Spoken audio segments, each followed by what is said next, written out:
పనే దైవం అనుకుంటే నీకు ఏ దేవుడు అవసరం లేదు. స్పెషల్గా దేశానికి సేవ చేయని అవసరం లేదు. 10 మందికి తిండి పెట్టాలి.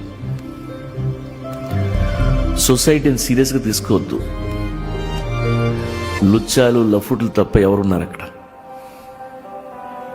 పని చేసుకో, దాచుకో, అమ్మ నాన్నని నాన్న వాళ్ళని చూసుకో.